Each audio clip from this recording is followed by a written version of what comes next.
The attic was suffocating, its musty air thick with secrets. I wiped sweat from my brow, my hands trembling as I lifted the lid of an old trunk. Nestled among yellowed newspapers and faded photographs, a bundle of letters caught my eye. The handwriting was unfamiliar, delicate yet urgent. "Rachel? Are you still up there?" Dominic's voice floated up from below. I hesitated, my fingers grazing the frayed edges of the envelopes. "Just a minute," I called back, my heart racing. Quickly, I stuffed the letters into my pocket and closed the trunk. As I descended the rickety ladder, Dominic appeared at the bottom, his brow furrowed. "What were you doing up there?" he asked, a hint of suspicion in his tone. I forced a smile. "Just looking for some old baby clothes. Thought we might be able to use them for Grace." Dominic's face softened. "Oh, right. Good idea." He glanced at his watch. "The boys will be home soon. I need to head out for a bit. Can you handle dinner?" I nodded, grateful for the distraction. "Of course. Go ahead." As soon as the front door closed behind him, I rushed to the kitchen and pulled out the letters with shaking hands. The return address bore the name Sarah Harper, Dominic's late wife. The first letter was dated 5 years ago, just months before Sarah's death. I began to read, my breath catching in my throat. "Dear Lucy and Ian, I'm writing to you in desperation. Things have gotten worse, and I fear for the boys' safety. Dominic's temper is out of control, and his parents enable his behavior. Please, I need your help." The sound of the front door opening startled me. I quickly shoved the letters back into my pocket as Ethan, my 15-year-old stepson, walked into the kitchen. "Hey," he mumbled, barely making eye contact. "Hi, Ethan," I said, trying to keep my voice steady. "How was school?" He shrugged, heading for the fridge. "Fine." I watched him, my mind reeling from what I'd just read. Was it possible? Had Dominic been abusive to Sarah? To the boys? "Where's Dad?" Ethan asked, breaking into my thoughts. "He had to run out for a bit," I replied. "He'll be back for dinner." Ethan nodded, then paused, studying my face. "Are you okay? You look kind of pale." I forced another smile. "I'm fine, just a little tired. Pregnancy, you know?" His eyes flickered to my swollen belly, then back to my face. For a moment, I thought I saw a flicker of concern in his usually guarded expression. The front door opened again, and 12-year-old Max bounded in, all energy and smiles. "Rachel, can we have pizza for dinner?" I laughed, grateful for the distraction. "Not tonight, buddy. How about spaghetti?" As I busied myself with dinner preparations, my mind raced. What other secrets did those letters hold? And what was I going to do with this information? The sound of a car in the driveway made my stomach clench. Dominic was home. I heard his parents' voices as well. Beverly and Carl must have come for dinner. "Rachel?" Beverly's shrill voice called out. "Where are you hiding?" I took a deep breath, steeling myself for the evening ahead. As I turned to greet them, my hand unconsciously went to my pocket, feeling the weight of Sarah's letters against my hip. "In the kitchen!" I called back, my voice steadier than I felt. Whatever these letters revealed, I knew one thing for certain. Nothing in this family would ever be the same again. I stood in front of the bathroom mirror, my hands resting on my swollen belly. 6 months pregnant, and I still couldn't believe it. A mix of joy and anxiety swirled inside me, much like the baby kicking beneath my palms. "Rachel?" Max's voice called from the hallway. "Can I come in?" I opened the door to find my younger stepson, his face bright with excitement. "Look what I made in art class," he thrust a clay figurine towards me. "It's beautiful, Max," I said, admiring the misshapen but lovingly crafted sculpture. "Is it for the baby?" He nodded eagerly. "Do you think she'll like it?" "She'll love it," I assured him, ruffling his hair. Max's acceptance had been a balm to my soul these past months, a stark contrast to Ethan's cold shoulder. As if summoned by my thoughts, Ethan appeared in the doorway, his face a mask of indifference. "Dad wants to know if dinner's ready," I sighed, glancing at my watch. "I'll be down in a minute. Can you set the table, please?" Ethan shrugged and turned away without a word. Max gave me an apologetic look before scampering after his brother. Downstairs, I found Dominic in his study, buried in paperwork. "Honey," I said, knocking gently on the open door. "Dinner's almost ready." He looked up, distracted. "Oh, right. I'll be there in a sec." I hesitated, then plunged ahead. I was thinking, maybe we could tell the boys about the baby tonight? Dominic's brow furrowed. "Are you sure that's a good idea? Ethan's still adjusting to everything." "It's been over a year, Dominic," I said, frustration creeping into my voice. And I'm showing. We can't keep it a secret much longer. He sighed, rubbing his temples. Fine, we'll tell them after dinner. The meal was a tense affair, with Ethan pushing food around his plate and Max trying to fill the silence with chatter about school. As we cleared the dishes, Dominic cleared his throat. Boys, Rachel and I have some news, he began. Ethan's head snapped up, his eyes narrowing. Max looked between us, curiosity written across his face. We're going to have a baby, I said, my hand instinctively moving to my belly. You're going to have a little sister. Max's face lit up. Really? That's awesome. He jumped up to hug me, nearly knocking me off balance. Ethan, however, remained stone-faced. Congratulations, he said flatly, pushing back from the table. May I be excused? Ethan, wait, Dominic called, but the boy was already halfway up the stairs. I felt tears pricking at my eyes. I'll go talk to him, I said, but Dominic shook his head. Let him cool off. I'll handle it later. But later never seemed to come with Dominic. As the weeks passed, the tension in the house grew thicker. Ethan retreated further into himself, while Max's excitement about the baby only seemed to widen the rift between the brothers. One afternoon I found myself alone in the house, the weight of Sarah's letters heavy in my mind. I hadn't dared read more since that first day, but now, with silence pressing in around me, I couldn't resist. I retrieved the bundle from its hiding place and began to read. Sarah's words painted a picture of a family in crisis. Dominic's temper, his parents' interference, her growing fear for her children's well-being. Tears streamed down my face as I read the final letter, dated just days before Sarah's death. If anything happens to me, she wrote, please, Lucy and Ian, take care of my boys. Don't let them forget that they're loved. The sound of the front door slamming jolted me back to reality. I quickly hid the letters as Ethan stormed into the kitchen. Ethan? I called, my voice shaky. Is everything okay? He whirled to face me, his eyes blazing with a mix of anger and pain I'd never seen before. Why do you care? He spat. You're not my mother. You're just the woman who's trying to replace her. His words hit me like a physical blow. As he stormed upstairs, I sank into a chair, one hand on my belly, the other clutching Sarah's letters.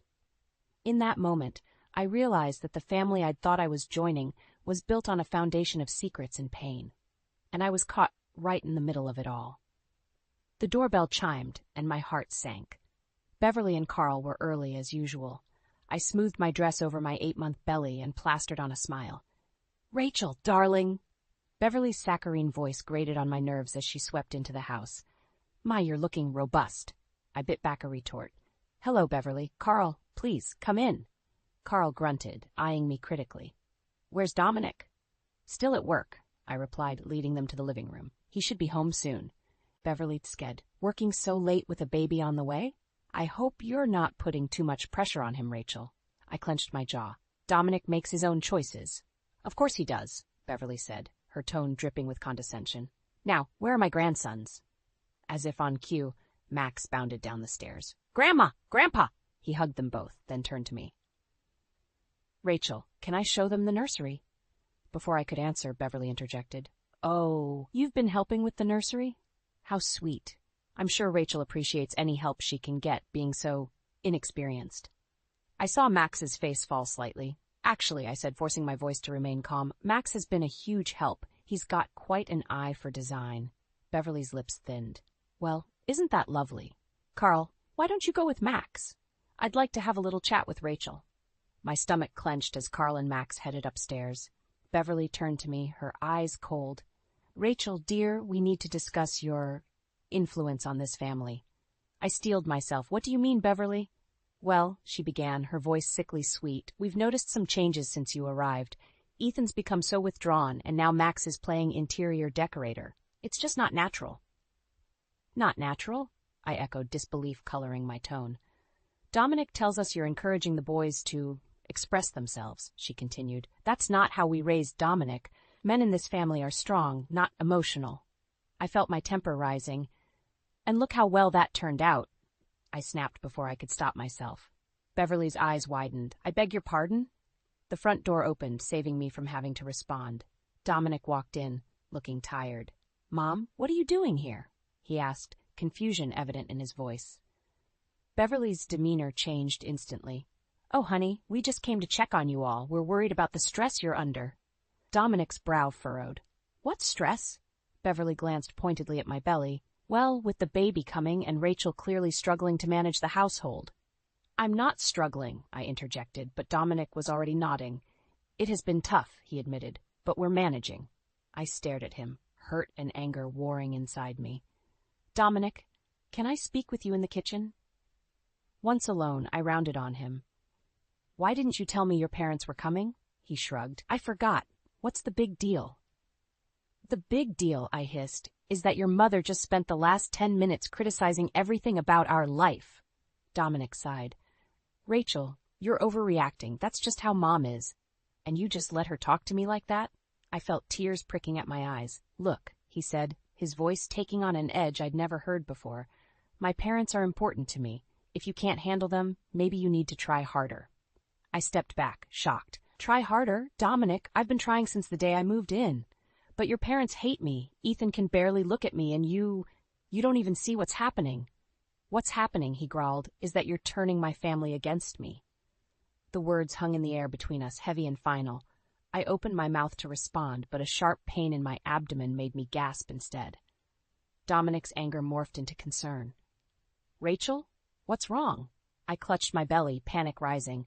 I think the baby's coming. As Dominic rushed to call the hospital, I leaned against the counter, breathing heavily. Through the haze of pain, one thought crystallized in my mind. Something had to change, and soon. For my sake, for the boy's sake, and now, for my daughter's sake, too. The shrill cry of Grace pierced the early morning silence, jolting me awake. I stumbled out of bed, exhaustion weighing heavily on my bones. It had been 3 months since her dramatic arrival, and I felt like I hadn't slept since. As I cradled Grace, trying to soothe her, I caught sight of myself in the mirror. Dark circles under my eyes, hair a mess, and clothes that hadn't been changed in days. I barely recognized myself. Rachel? Dominic's voice called from downstairs. My parents are here. Can you come down? I froze, panic rising in my chest. Beverly and Carl were here? Now? I looked down at Grace, finally quiet, then back at my disheveled reflection. There was no time to make myself presentable. Descending the stairs, I could hear Beverly's voice, sharp and critical. Really, Dominic, the house is a mess. I thought Rachel was supposed to be taking care of things. I stepped into the living room, Grace in my arms. Good morning, I said, trying to keep my voice steady. Beverly's eyes widened as she took in my appearance. Oh my, she said, her tone dripping with disdain. Rachel, dear, you look, well, I suppose new motherhood isn't easy for everyone. I felt my cheeks burn with shame and anger. I'm doing my best, I said through gritted teeth. Carl grunted. Doesn't look like much of a best to me. I looked to Dominic, silently pleading for support, but he avoided my gaze. Mom, Dad, why don't we go out for breakfast? He suggested. Give Rachel some time to get things in order. The implication stung. As they left, I sank onto the couch, tears threatening to spill over. Grace began to fuss again, and I felt utterly overwhelmed.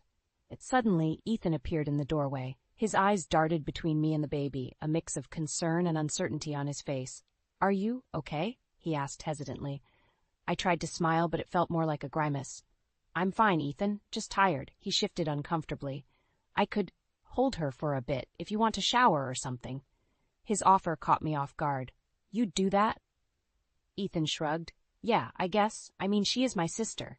Gratitude washed over me as I carefully transferred Grace to Ethan's arms. As I headed upstairs, I heard him talking softly to her, and for a moment, hope flickered in my chest. But reality came crashing back when I returned to find Dominic and his parents had returned. Beverly was holding Grace, cooing at her while shooting pointed looks in my direction. There you are, Rachel, she said.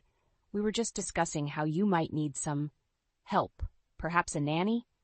I bristled. We don't need a nanny. I can take care of my own child. Beverly's smile was cold.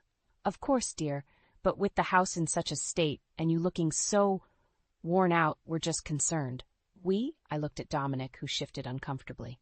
Rachel, he began, his tone placating, maybe Mom has a point. You have been struggling lately. The betrayal hit me like a physical blow. Struggling, Dominic, I've been doing everything, taking care of Grace, the boys, the house, while you... While I what? Dominic's voice took on a dangerous edge. While I worked to support this family? The room fell silent, tension thick in the air. Even Beverly looked taken aback by Dominic's tone. In that moment, something inside me snapped. I thought of Sarah's letters hidden away. I thought of Ethan's small act of kindness, and I thought of my daughter who deserved better than this toxic environment. "You know what?" I said, my voice low and steady. "You're right. I do need help, but not from a nanny, and certainly not from you." I turned to Ethan, who was watching the scene unfold with wide eyes. "Ethan, can you take Grace upstairs, please?" As Ethan left with the baby, I faced Dominic and his parents. "This ends now," I declared. "I'm done being the scapegoat for this family's problems. Either things change, or I'm leaving, and I'm taking my daughter with me." The shock on their faces would have been satisfying if I wasn't trembling inside. But as I stood there, chin held high, I knew I had reached a turning point. Whatever came next, I was ready to fight for myself and my children. All of them. The fluorescent lights of the office buzzed overhead, matching the constant thrum of anxiety in my chest. I stared at the computer screen, the words blurring before my eyes. My head pounded, a dull ache that had become my constant companion. "Rachel?" My colleague Sarah peered over the cubicle wall. "Are you okay? You look pale." I forced a smile. "I'm fine, just a bit tired. Grace had a rough night." Sarah's brow furrowed with concern. "You've been just tired for weeks now. Maybe you should see a doctor?" Before I could respond, my phone buzzed. A text from Dominic. "Mom and Dad coming for dinner. Don't forget to pick up Grace from daycare." My stomach churned. Another evening of criticism and tension. I closed my eyes, trying to steady my breathing. "Rachel?" Sarah's voice seemed distant. "Rachel, you're shaking." I opened my eyes to find the room spinning. Suddenly, the floor rushed up to meet me. I came to on a couch in the break room, surrounded by concerned faces. Our HR manager, Linda, knelt beside me. "Rachel, we've called an ambulance. You fainted," she explained gently. Panic surged through me. "No, I can't go to the hospital. I have to pick up Grace and dinner." "Your health comes first," Linda insisted. "We've contacted your husband. He's on his way to the hospital." The next few hours passed in a blur of tests and questions. When the doctor finally entered my room, his expression was grave. "Mrs. Harper, your blood pressure is dangerously high. You're showing signs of severe stress and exhaustion. If you don't make some significant changes, you're at risk for serious complications." I nodded numbly, barely registering his words. All I could think about was Grace and the boys and the mountain of tasks waiting for me at home. The door burst open, and Dominic rushed in, followed closely by Beverly and Carl. My heart sank at the sight of them. "Rachel, what happened?" Dominic demanded. "Why didn't you tell me you were sick?" Before I could answer, Beverly chimed in. "I knew she couldn't handle it all." "Dominic, this is what happens when you let a career woman try to run a household." Anger flared within me, cutting through the fog of exhaustion. "Excuse me?" Carl grunted. "Face it, girl. You bit off more than you could chew. It's time to admit you need help." I looked to Dominic, silently pleading for support, but he avoided my gaze. "Maybe they're right, Rachel. You're clearly overwhelmed." Something inside me snapped.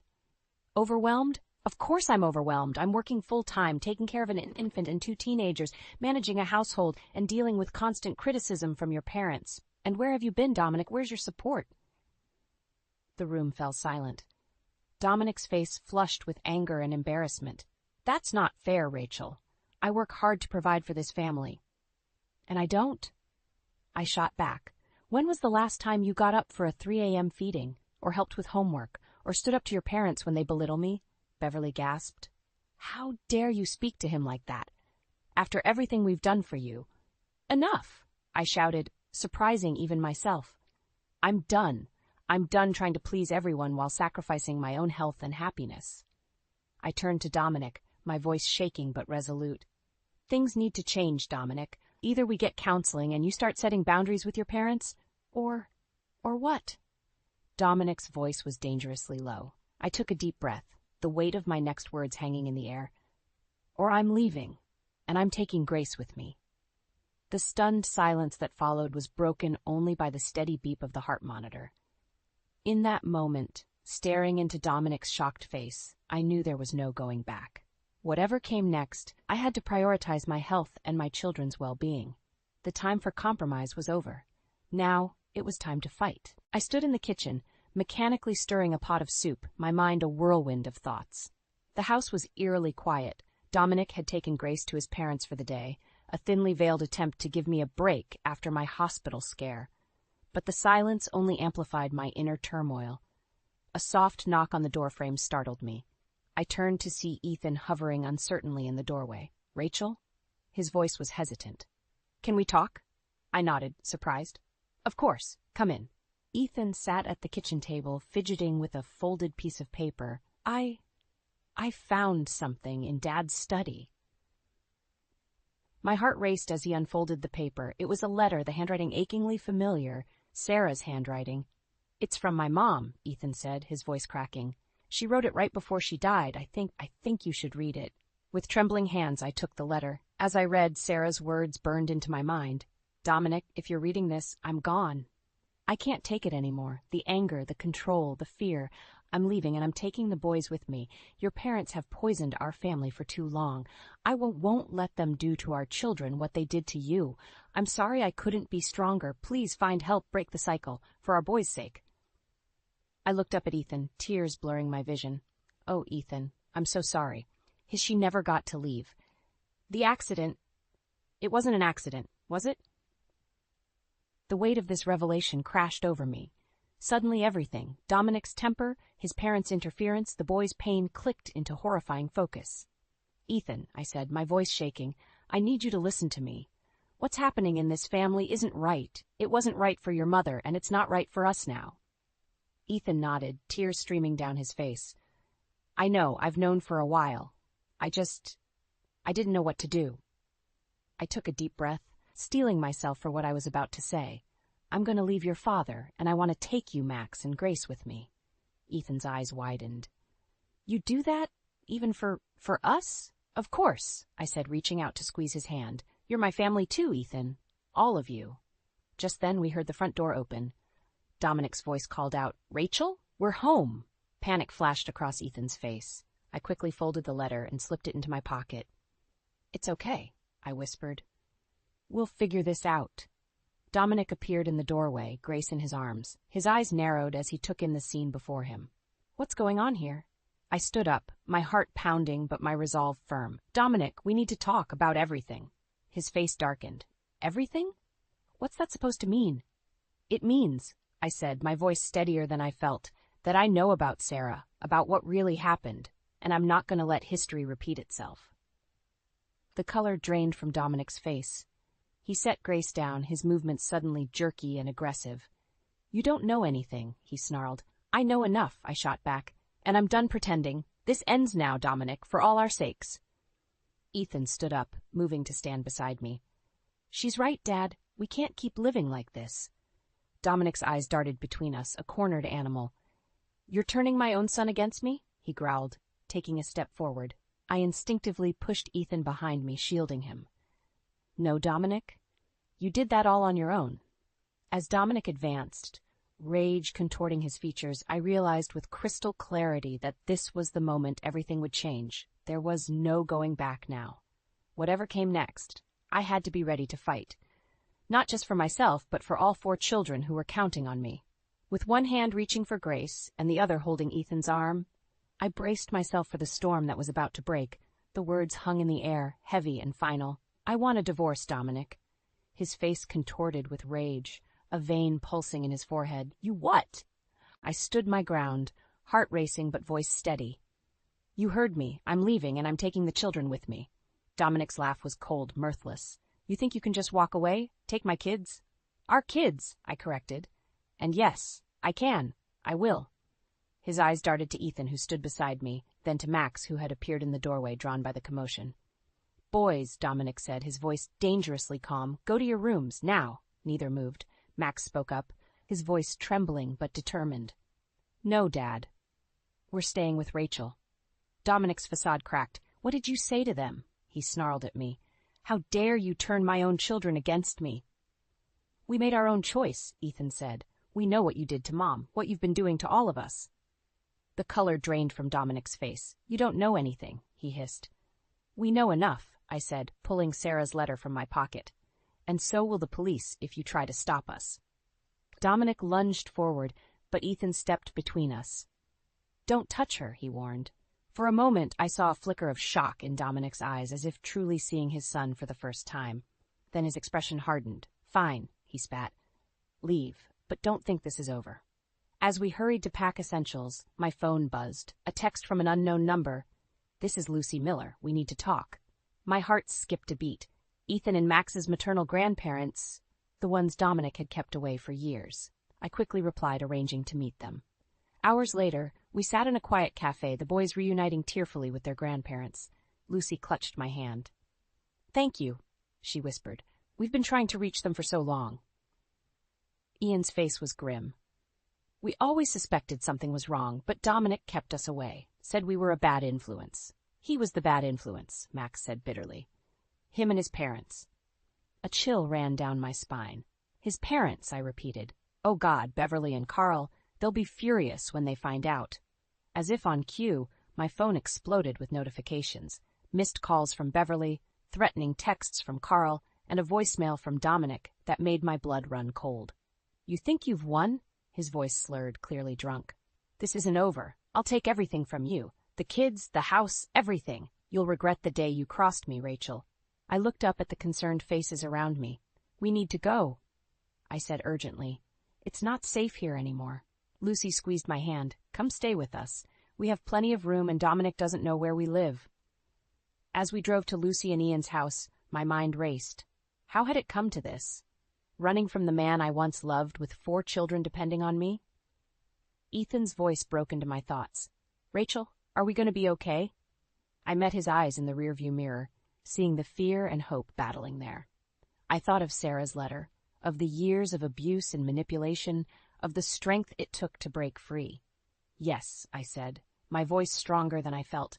"We're going to be okay. It won't be easy, but we're together now, and we're going to fight for the life we deserve."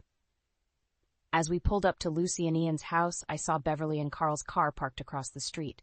My heart plummeted. How had they found us so quickly? "Stay in the car?"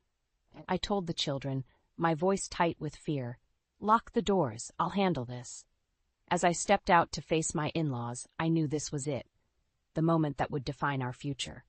Everything was at stake, and I had to be ready for whatever came next. I stood on the porch, my heart pounding as Beverly and Carl approached. Behind me, I could hear Lucy and Ian ushering the children inside. "Where do you think you're going with our grandchildren?" Beverly's shrill voice cut through the air. I took a deep breath, steeling myself. "They're safe, Beverly. That's all that matters." Carl's face reddened.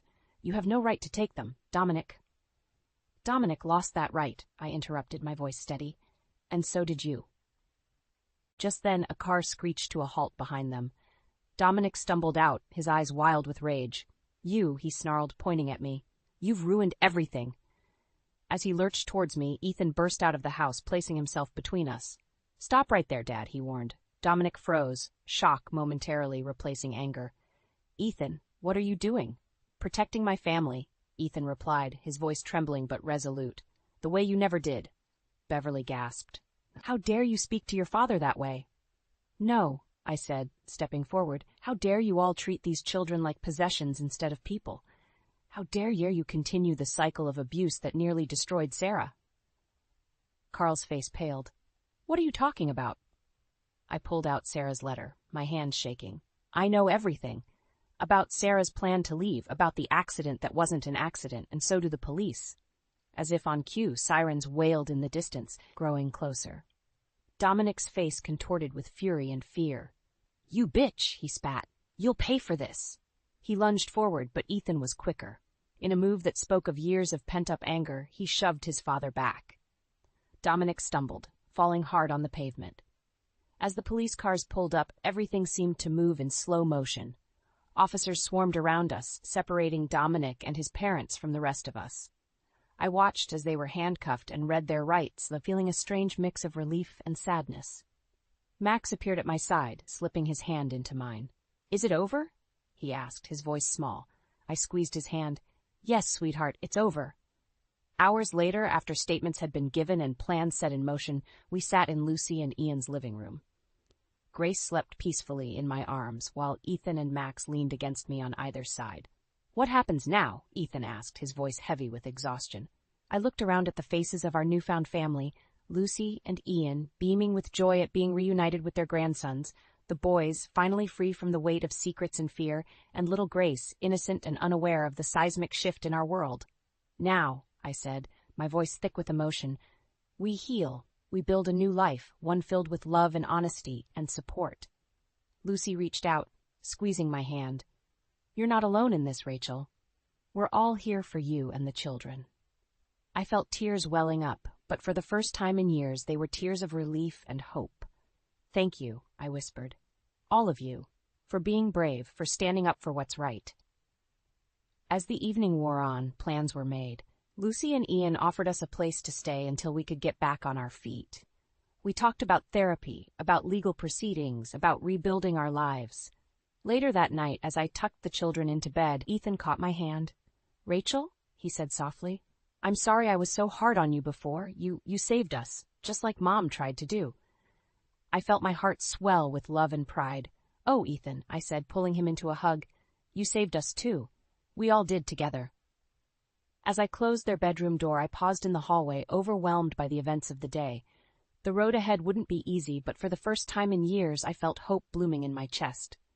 We had broken free from the cycle of abuse and silence. We had chosen love over fear, truth over lies, and in doing so, we had found not just safety, but a true family, one built on trust, respect, and unconditional love. As I settled into bed, exhausted but at peace, I knew that whatever challenges lay ahead, we would face them together. Our journey of healing had only just begun, but we were finally on the right path, and that, I realized, was the greatest victory of all.